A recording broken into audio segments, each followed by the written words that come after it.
राधे राधे दोस्तों, आज मैं आपको देवशयनी एकादशी की कहानी सुनाने जा रही हूँ क्योंकि आज देवशयनी एकादशी है। ध्यानपूर्वक और भक्ति भाव से सुनिए।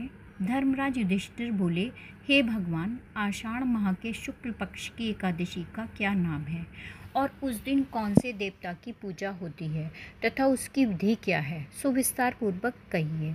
श्री कृष्ण बोले, हे राजन, एक समय नारद जी ने ब्रह्मा जी से यही प्रश्न पूछा था।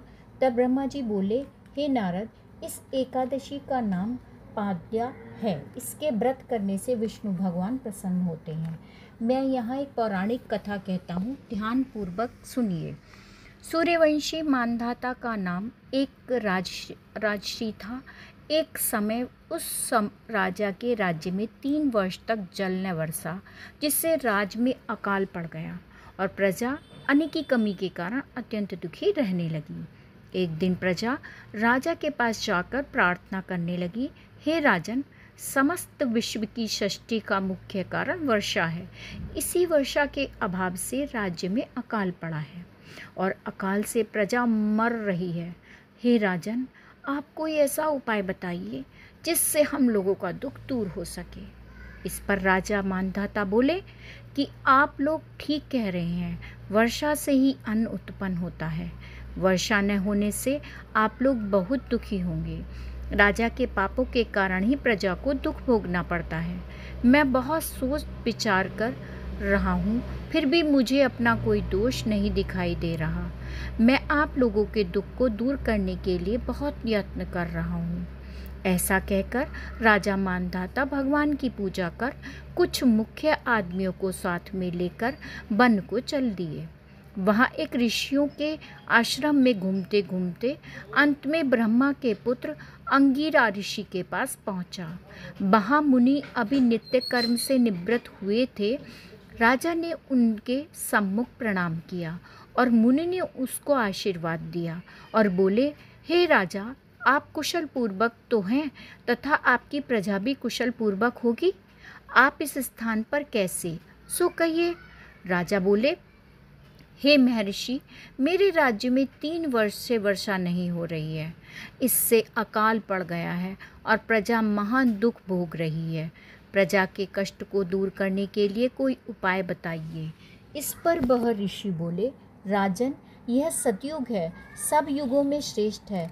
इसमें धर्म के चारों चरण सम्मिलित हैं, अर्थात इस युग में धर्म की सबसे अधिक उन्नति है। इस युग में ब्राह्मणों का तपस्या करना तथा वेद पढ़ना ही मुख्य अधिकार है, परंतु आपके राज्य में एक शूद्र इस युग में भी तपस्या कर रहा है। इस दोष के कारण आपके राज्य में वर्षा नहीं हो रही है। यदि आप प्रजा का भला चाहते हैं तो शूद्र को मार दीजिए। इस पर राजा बोले कि हे मुनिवर, मैं इस निरपराध तपस्या करने वाले शूद्र को नहीं मार सकता। आप इस दोष से छूटने का कोई अन्य उपाय बताइए। तब ऋषि बोले, हे राजन, यदि तुम ऐसा ही चाहते हो तो आषाढ़ माह के शुक्ल पक्ष की पाद्य नाम की एकादशी का विधि पूर्वक व्रत करो।